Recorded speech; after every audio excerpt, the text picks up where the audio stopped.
მოგესალმებით, ქალბატონებო და ბატონებო, ჩვენო ძვირფასო ტელემაყურებლებო. ვაგრძელებთ საავტორო გადაცემათა ციკლს საუბრები ჟურნალისტიკაზე. სიმართლე სიკეთით. ჩვენი დღევანდელი სტუმარია ისტორიკოსი, მეცნიერი, პედაგოგი, ისტორიის მეცნიერებათა დოქტორი, ლატვიის მეცნიერებათა აკადემიის აკადემიკოსი პროფესორი ნიკოლოზ ჯავახიშვილი.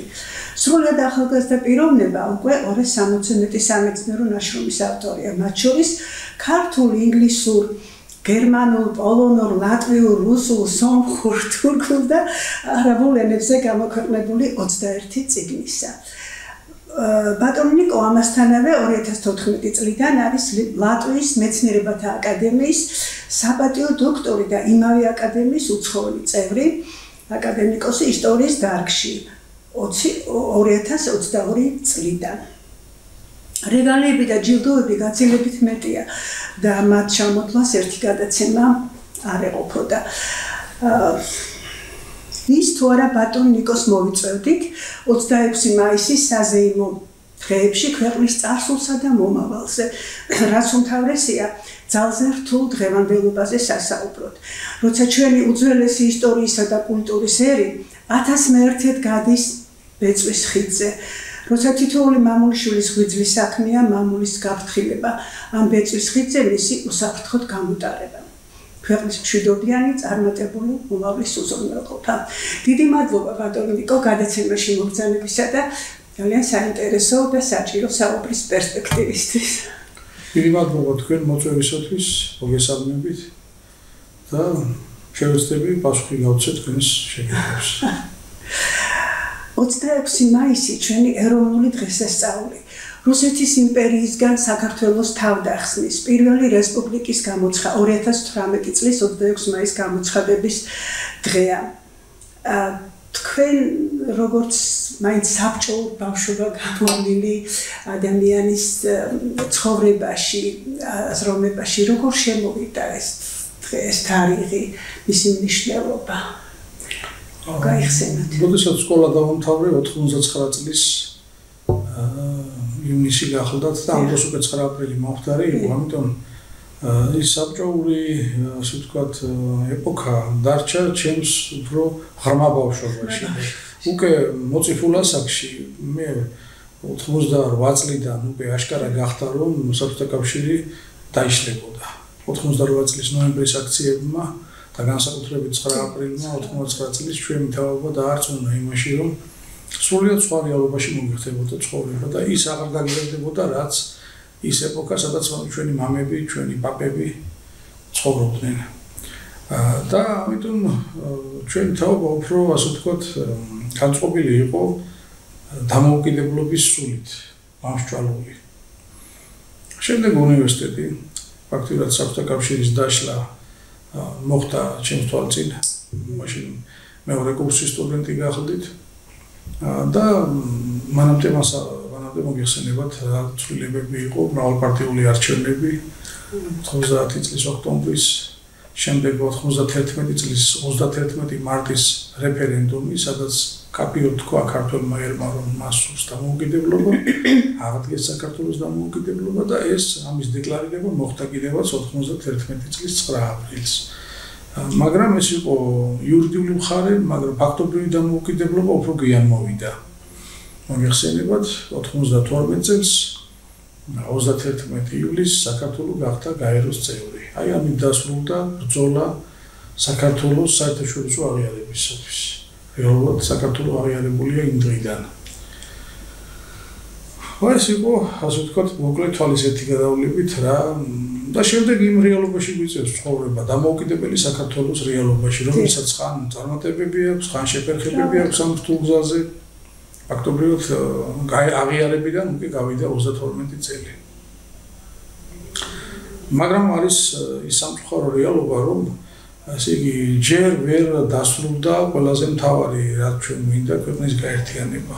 ჩვენ ამისკენ უნდა ვისწრაფოდეთ და შინაგანად ყველა ქართველი ამას თქმა უნდა ამ შესახებ და ფიქრობდეს და უცნებობდეს, რომ ქვეყანა გაერთიანდეს. მით უმეტეს ჩვენს მეზობელ სახელმწიფოში ეს რეალობად იქცა.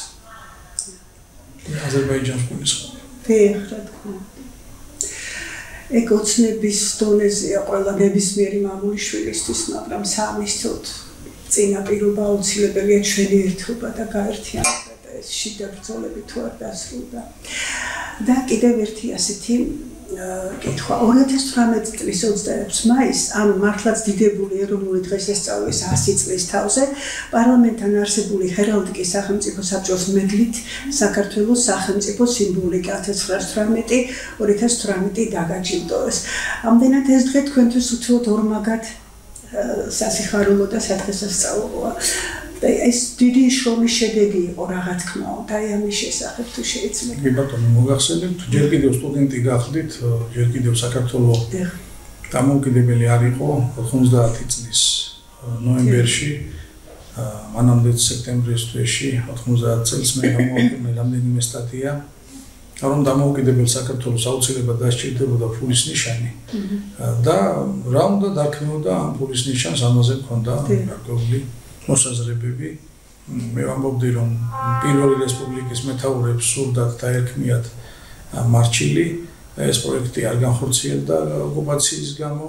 ფიზიკურად ფულის ერთეულს, რომელიც გამოშვებული იყო მაშინ ერქვა მანეთი, ეს მომდინარეობს რუსული ვერცხლის მონეტას ეწერა მონეტა რუბლ და ეს მონეტა რუბლ ქართველებმა და აზერბაიჯანელებმა და შუა აზიის რაღაც ქართველმა ერებმა აღიქვეს თურქმენებმა მაგალითად როგორც მანეთი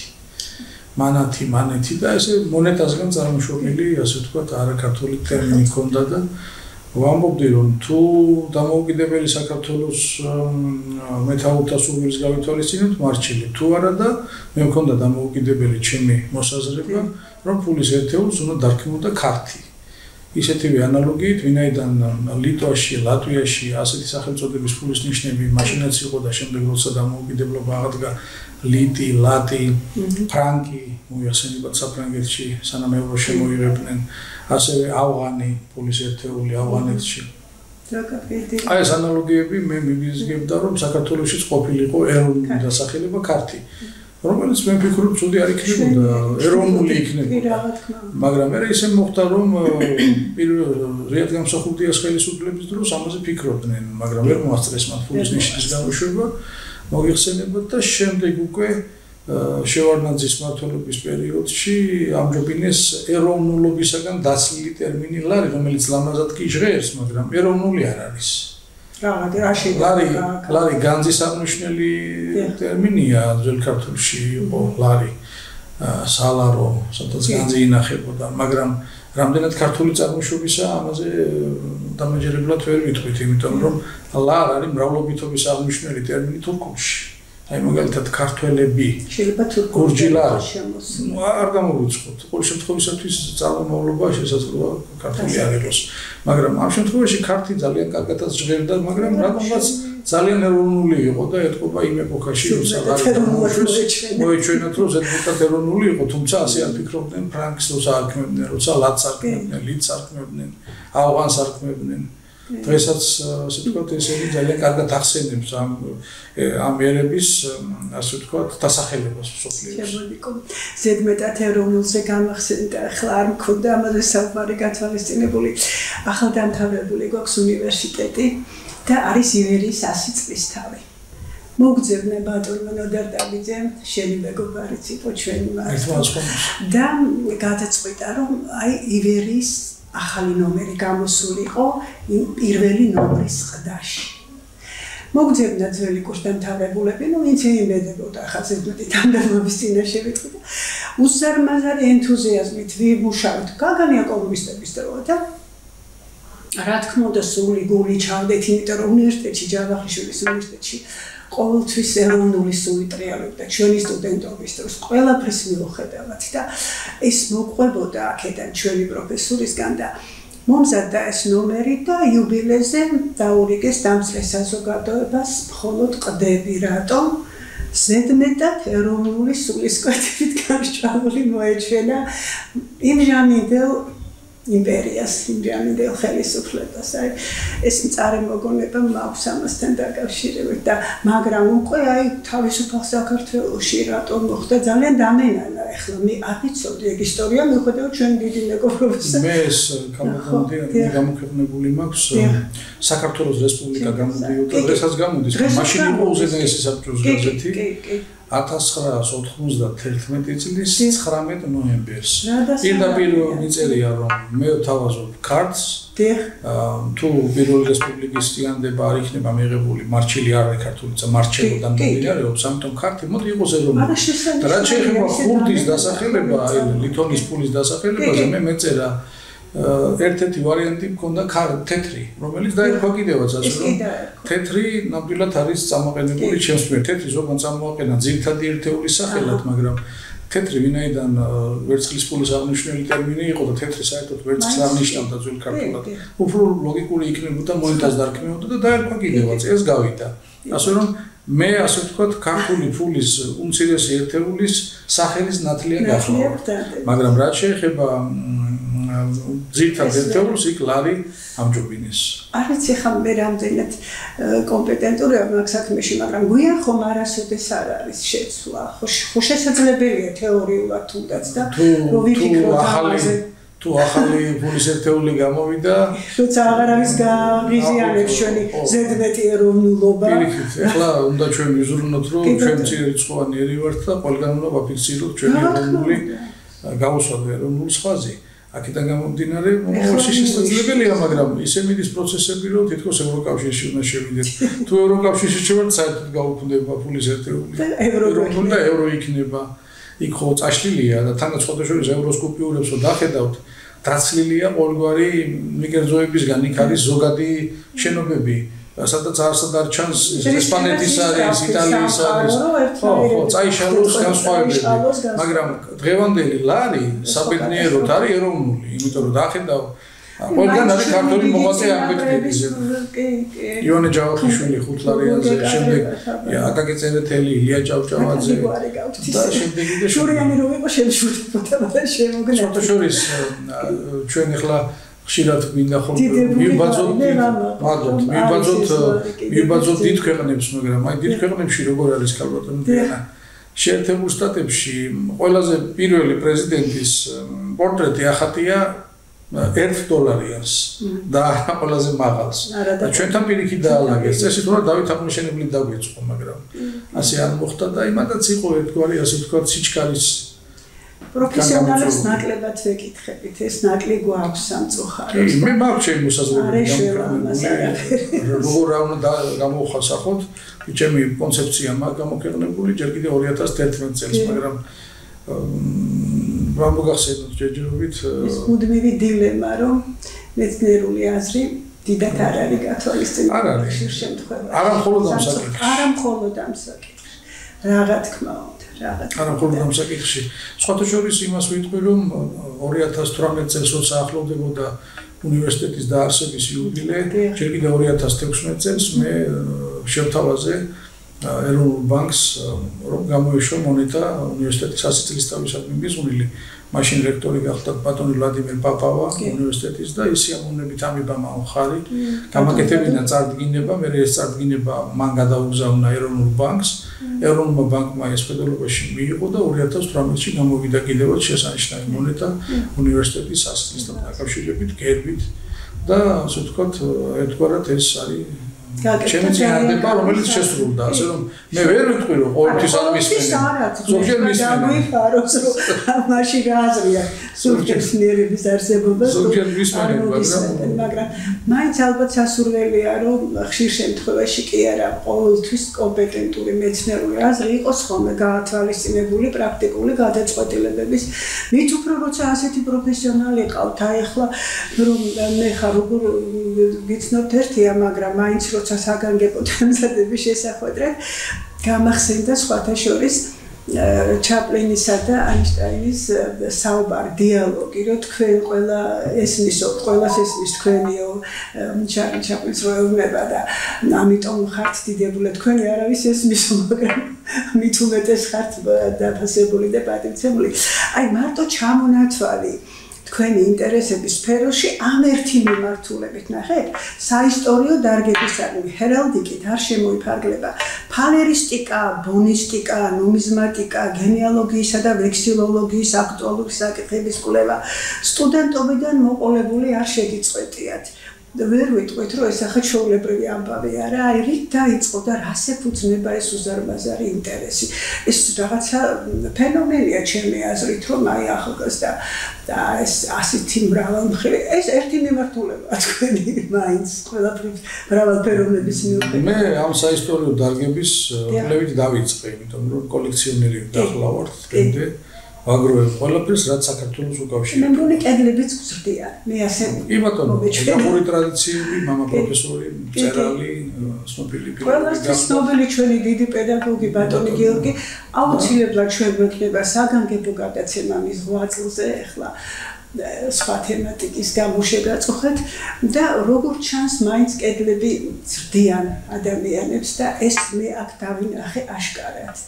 აი 1997 წელს ქართულ დიპლომატიაში გამოქვეყნდა ჩემი სტატია ოქროსაწმისის ორდენი და მე ვთქვი რომ თუ კი ევროპაში იყო ეს ოქროსაწმისის ორდენი შუა საუკუნეებში ჩვენ უფრო მეტი უფლება არ გვაქვს ამის დაწესების კოლხეთი ხო ჩვენი ნაწილია საქართველოს შემადგენელი ნაწილია სამწუხაროდ ხო ნუ ახლა მასე ყველა აგერ კოლხეთის სამეფოს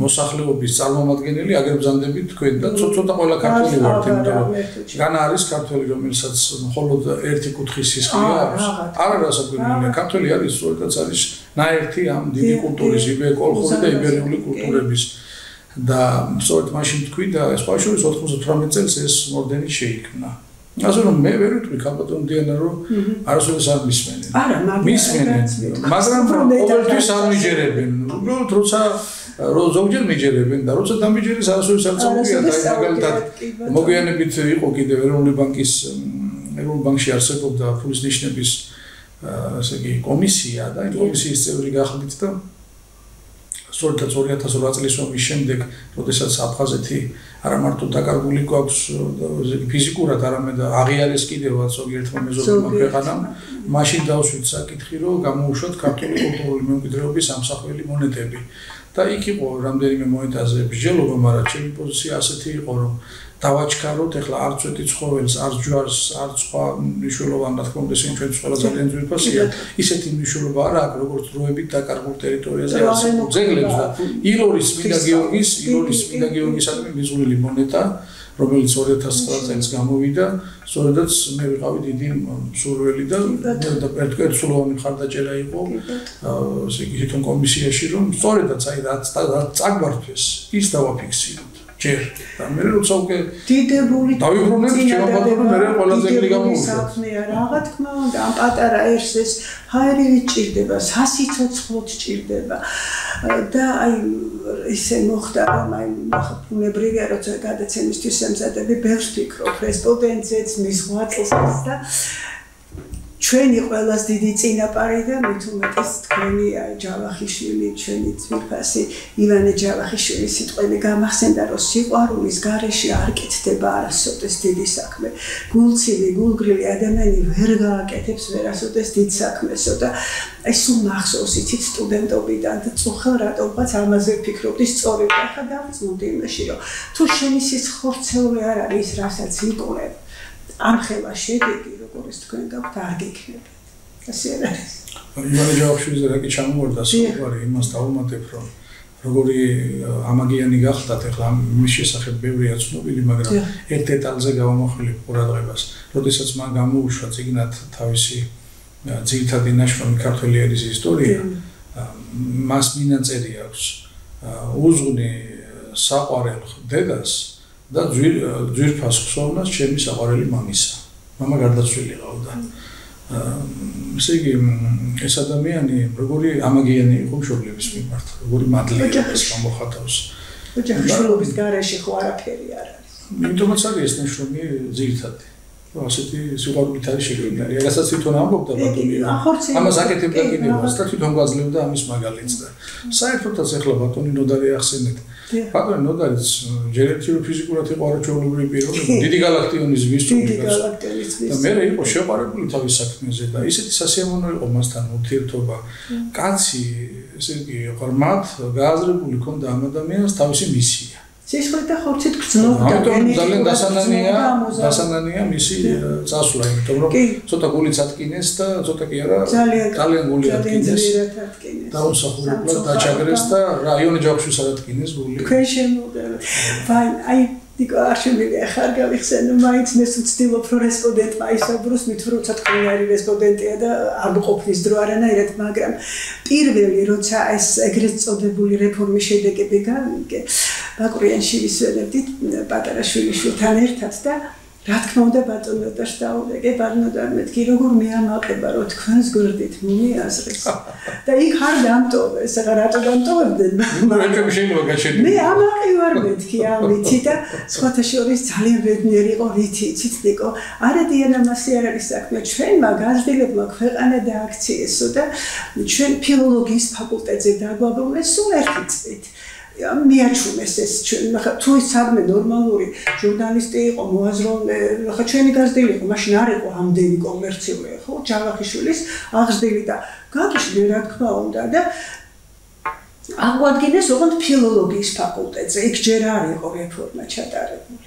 ასე არ არისო და აი სექტემბრიდან ჩვენ მიქნებით იქ გაგვიკეთეს იმის მედიის კვლევის რაღაც Come გულისკენა არა გულისკენა და ახლა თქვა წაგი კომედია ერთი წლის შემდეგ როცა ფილოლოგიის ფაკულტეტი და ახალი ექვსეული შეირჩა ექსპერიმენტისთვის ჩვენ უკვე განაცხადშიც აღარ ვიყავით გასაგებია დროებით გადადეს გარეშე დავტოვეს დროებით მიაჩვენეს და ჩემი სტუდენტი გერმანიდან დაბრუნდა ნახოს 10 წლის მერე და ქაპიტანა უნივერსიტეტში გეძებდითო და მithქვეთ რომ წავიდა დიანა უნივერსიტეტიდან რატო წახვედით რა უფლება გამოვაგდე შვილო მე თუ გავგიჟდა გიორგი ჯანელიძე ხა რატო და არ დაიჯერე ვერ ხახა გერმანიაში სწავლობდა და ამდენად მე ხა არავის არ აწუხებდი ჩვენ პრობლემები და ფაქტი ის არის რომ ხალხუშევარი ერთი დღე არ ყოფილა რომ ის კედლები მეცოდება ის ბატონი ნოდარი რომელიც ამხელად კივილით და თქვენ წარმოიდგინეთ სამძიმრის ერთი განცხადებაც კი არ ყოფილა უნივერსიტეტიდან ბატონოდართან დაკავშირებით. უმადურობა სამწუხაროდ ეს ფიქრება რომელიც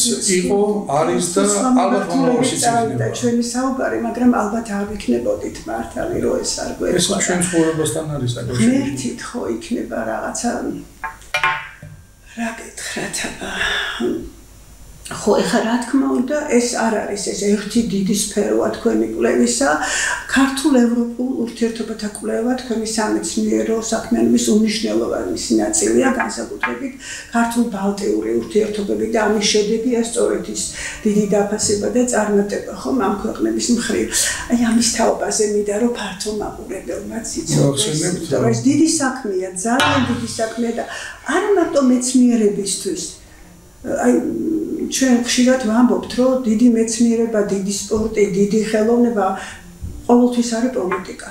აი პოლიტიკურადაც მნიშვნელოვანია ეს კვლევები და ეს ურთიერთობები ცხადია რა, ჩვენი პატარა ერისთვის მით უფრო.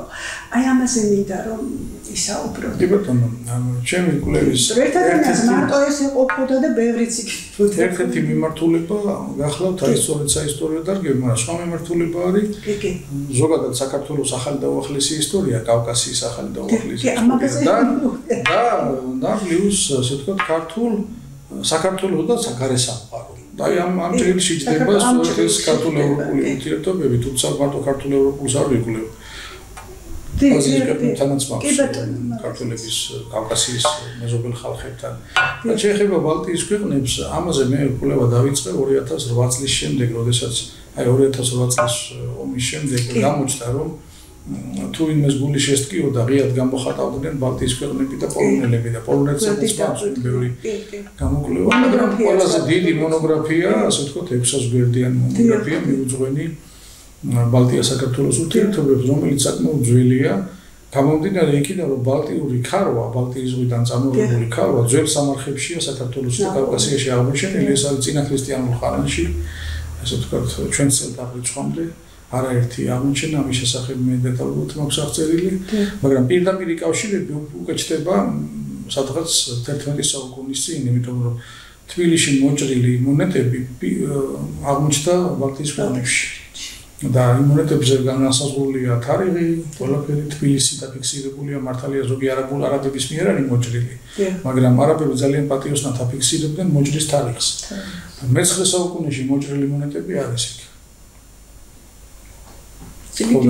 ეს ნიშნავს, რომ საავადმყოფო ურთიერთობები არსებობდა და შემდგომ პერიოდში უკვე პოლიტიკური ურთიერთობებიც, უკვე 1400 წელს, სხვათა შორის 530 წელია, მას შემდეგ რაც ლიტვასა და ლიტვასა და საქართველოს შორის ჩამოყალიბდა სახელმწიფოთა შორის ურთიერთობები, ქართველი მეფე კონსტანტინე მეორის ელჩი ჩადის, ასე ვთქვათ, ლიტვის დიდ მთავართან, ალექსანდრესთან და სთავაზობს ანტითურქულ კოალიციაში ჩაბმას, ანტიოსმალურ კოალიციაში ჩაბმას.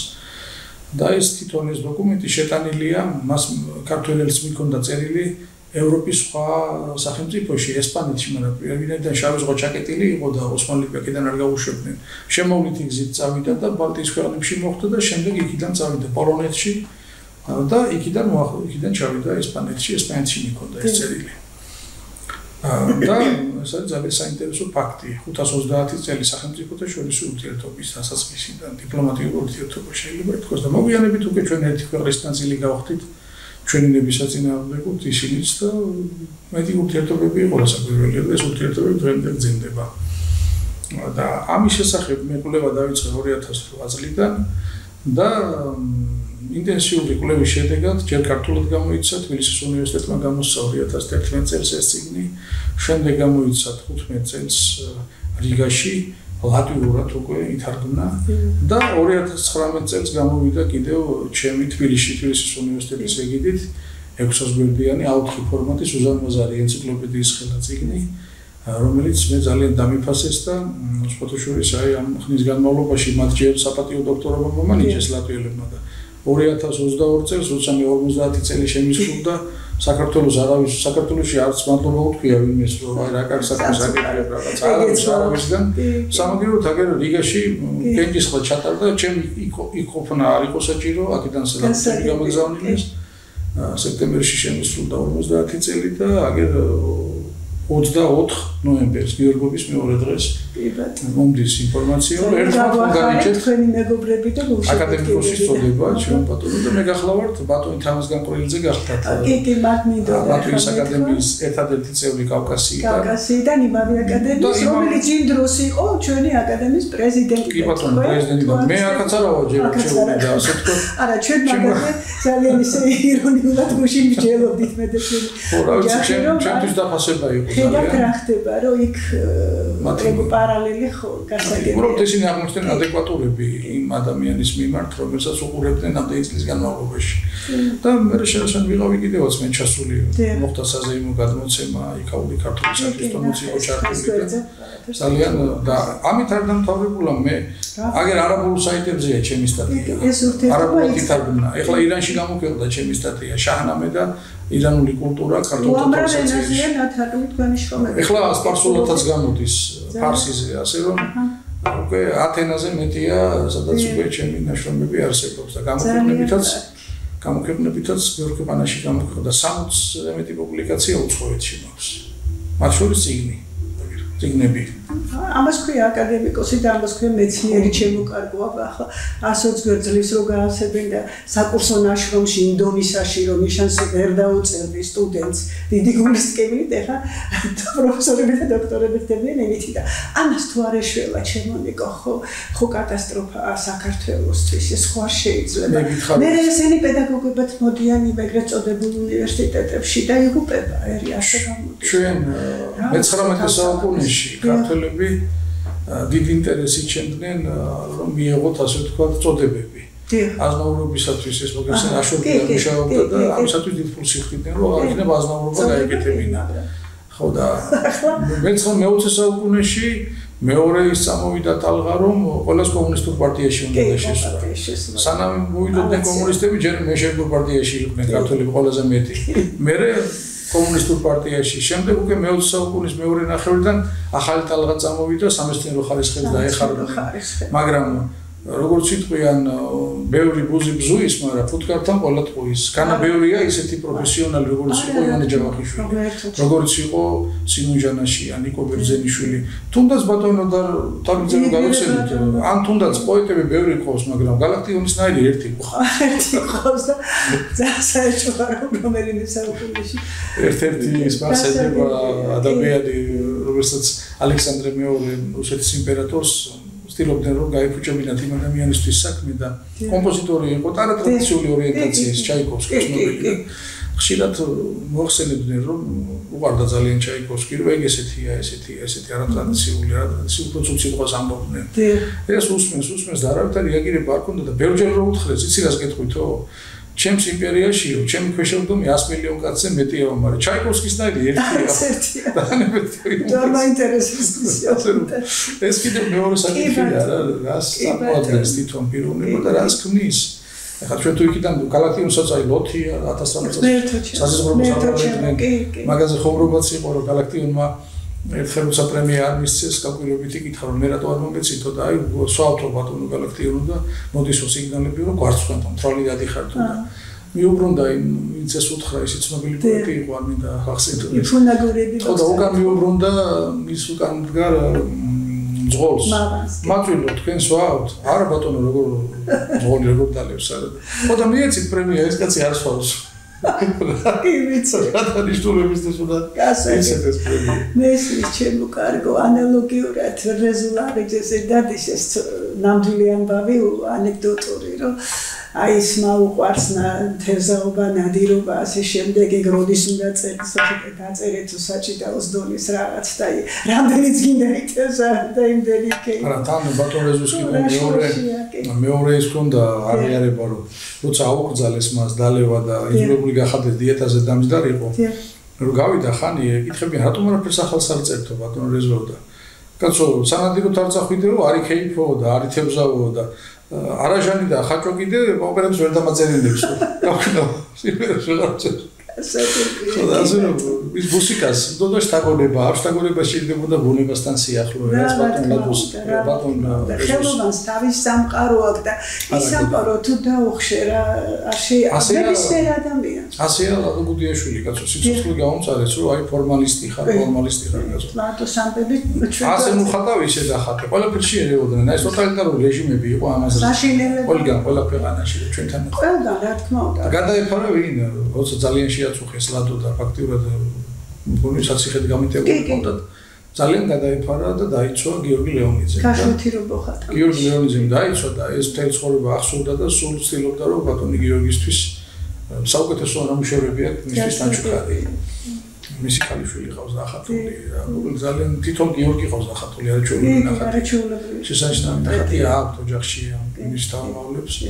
ასე რომ ნუ ვეძებთ დიდი მოღვაწეების ბიოგრაფიაში პირადი სივრცე არის პირადი სივრცე არავის არ აქვს მაგის უბრალობა ხო ჩვენ გამოვიდეთ იქიდან რას ქმნის ის ეხლა ჩვენს გადაცემას ქვია საუბრების ჟურნალი მე ვიცი რომ ყოველ დიდწილად ესეც საუბარია ჟურნალისტიკას ინტერჟურნალისტიკა ცხოვრების სარკეა და აბატონო უკეთესი სარკე რა გინდათ მაგრამ მაინც აი მაგაზია ლაპარაკი ჩვენი ჟურნალისტიკა იმიტომ დეგრადირებს რომ გადავიდნენ ადამიანთა პირადი სივრცის ქექვა და მელოშტურვა წერდა ერთ დროს რომ ეს ის ხალხია ოსპილოს რო ვერ ამჩნევს ზოოპარკში და პეპლებზე და ბუზებზე წერსო და ამიტომ დეგრადირებს ეს არაპროფესიონალიზმის შედეგია და იმის შედეგია რომ ჟურნალისტური სკოლის გრევით ნოდარ-დაბიძის სკოლის გრევით დაიწყეს არ მინდა პოლიტიკაში გადავარნა, არა ვარ მე პოლიტიკოსი და ბეწვის ხიძე სიარული კი მიყვარს, მაგრამ გააჩნია, მაგრამ აი ეს ყველაზე დიდი დანაშაულის იყო, რომ პირველი ტყვია დაუმიზნეს ჟურნალისტიკის ფაკულტეტს, მეცნიერებას, განათლებას და დღეს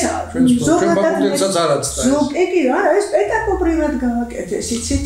პროფესიონალს როგორ უნდა მოექცეს ჭკვიანი მენეჯერი, ხა რექტორის ფაქტობრივად მენეჯერის ფუნქცია აქვს შკოლის დიდი მეცნიერი შეიძლება იყოს გონჯაოშვილს არც ესაკლ და არც ესაკლ და კარგი მენეჯერიც იყო. აი ნახეთ რომ ერთი უნივერსიტეტის დაარსებისათვის ამხელა თავდადება. ამას დიდი მენეჯმენტი ჭირდებოდა, ამ კაცმა შეუძლებელი შეძლო. დაინტერესა სახელმწიფო სტატუსი მიაღებინა, ყველაფერი გააკეთა. იქ დაეხმარა რა თქმა უნდა. ეგ არა პატიო. და აი მაგალითად როგორ მოექცა ვახტანგ კოტეტიშვილს. ვახტანგ კოტეტიშვილი იყო ერთ-ერთი დიდი პროფესორი და სათაყვანებელი ჩვენი უნივერსიტეტის პირველი პროფესორიდან. ბატონ ვახტანგს ჰქონდა ესეთი მავნიჩევა, რომ გამუდმებით ეწეოდა სიგარეტს. და იმდენად დაუძლეველი სურვილი ჰქონდა მოწევის, რომ ლექციის კითხვისასაც ეწეოდა. ხო და ბატონმა ივანემ უთხრა, რომ ხო იცი, რა აკრძალულია ჩვენთან უნივერსიტეტში სიგარეტის მოწევაო და ბატონი ვახტანგი შეწუხდა და რამდენიმე დღის შემდეგ არ მოვიდა ლექციებზე და მე განცხადება დაწერა, რომ ვთხოვთ გამანთავისუფლოთ, ვინაიდან არ შემიძლია მე გადავეჩვირო. დაიბარა ევროჯერში და უთხრა შენ ერთადერთი ხარ, რომელსაც მე დავრთავ ავნებას, იმიტომ რომ იმ საკითხებს ასაც შეკითხულობს, სხვა ვერ წაიკითხავს. აი მაგაშია საქმე, რომ როცა პროფესიონალს ლანძღავს, ნებისმიერ სფეროში და გვინდა დავაკნინოთ და რაღაცა არაარსებით წევამახვილებთ ყურადღებას, ჩვენ წარმოვიდგინოთ ის პროფესიონალი არ არსებობდეს, რამდენი რამე არ გექნება. ხავშემცვლელი. არა ყავს, უკეთესი არ არის. ამიტომ მოუთხილდი იმას, ვინც მოგცა ღმერთმა. ვინც გამოგიგზავნა. მახსოვს რაზე იახონჭა მაშინ ბატონო ნოდარმა შეგვიძლია და რაღაცით ხომ მაინც დავემსგავსეთ ჩვენს კორიფეერსო ივანე ჯავახიშვილს შაბადოცული წესო ჩვენს რეპრესირებულები ეს იყო ეს და იუმორში გავატარეთ ახლა სხვანაირად როგორ მით უმეტეს რომ ჩვენ ძალიან მალე აღვადგინეს მე და მე აი ერთი კითხვა რომ არ დავსვა არაფრით არ შემიძლია თუ შეიძლება დიახ აი კავკასიის ურთიერთობებს რომ კავკასიასთან საქართველოს ურთიერთობებს იკლეს ჩერქეზებთან, ბალყარებთან, ვაინახებთან, ოსებთან, დაღესტნებთან, აზერბაიჯანელებთან, სომხებთან. როგორ ფიქრობთ, საერთო ინტერესები, ფასეულობები იძლევა იმის საფუძველს, ვიფიქროთ კავკასიო ხალხთა ერთობაზე, რაიმე გვარ პოლიტიკურ გაერთიანებაზე, ეს საკითხი, რომელიც აქტუალური იყო 100 წლის წინ და დღესაც ვფიქრობ აქტუალურია. თქვენზე უკეთ ამას ალბათ ვერავინ გასცემს ამ კითხვას პასუხს. მე მიმაჩნია, რომ ქართველი მეცნიერი, მით უმეტეს უნივერსიტეტში მოღვაწე, უნდა ცდილობდეს იმას, რომ მეზობელ ხალხებთან კონდეს კარგი ურთიერთობა საქართველოს. და მისი კვლევებიც უნდა იყოს მიმართული იქითკენ, რა გვაერთიანებს ის მოვიძებთ და არა რაც გვაგვაშორებს ერთმანეთს. დასაშორებელი ბევრია, იქ ისლამია, აქ ქრისტიანობა, თუ დაშორებაზე დავიწყებთ ფიქს, ვიპოვით ასეთ ფაქტებს და თუ დაახლოებაზე დავიწყებთ ასეთ ფაქტებსაც ვიპოვით. უფრო მეცაც გეტყვით, კავკასიელ ხალხთა ასე ვთქვათ, არა მარტო პოლიტიკური გაერთიანება, კულტურული გაერთიანებაც და ყველანაირი გაერთიანება გვაწყობს მხოლოდ ჩვენ კავკასიელებს. არც ერთ დიდ სახელმწიფოს ეს არ აწყობს. ჩვენ თუ გავერთიანდებით, არც ერთ დიდ სახელმწიფოს არ აწყობს ჩვენი გაერთიანება, იმიტომ რომ იქნები ძალიან მნიშვნელოვანი ერთეულება. დაშლილი სახით ურჩევნი ვართ, მაგრამ ჩვენ უნდა მივხვდეთ ამას, რომ ჩვენ ვეძებოთ რა გვაერთიანებს მეზობელ სომხებთან, მეზობელ აზერბაიჯანებთან, მეზობელ შილკავკასიელებთან, იგივე აფხაზებთან და ოსებთან, უამრავი საერთოა. მოვახდინოთ იმის აპელირება, იმაზე აპელირება, რაც გვაერთიანებს და არა ის რაც გვაშორებს. მერთი გიშველეთ. რაც გაგყობს კი ადამიანებს შორის ურთიერთობაც ასე უნდა დავალაგოთ, რომ რა გვაერთიანებს. ხო, ვამბობ, რომ სულ გიზონიშნიანეთის სული ტრიალებს ჩემს გადაცემაში და ღმერთი გვიშორის წავალთ ამ გზით გაერთიანების გზით, ერთობის გზით. უღმესი მადლობა ჩემო ნიკო, უამრავი საკითხი დაგვჭა. მე ყოველთვის ვამბობ და ამ გადაცემაშიც განვაცხადე, რომ ჩვენ ერთი გადაცემა არ გვეყოფა ცხადია თემი თქვენი ინტელექტის გამოსავლენად და იმ საჭიროებებზე სასაუბროთ, რაშიც ძალიან კომპეტენტური ბრძანდებით. დიდი მადლობა აი ამ დღევანდელი დასაწყისისთვის. თქვენ კი მომავალ ხუთშაბათამდე გემშვიდობებით ჩემო ძვირფასო ტელემაყურებლებო. დიდი მადლობა.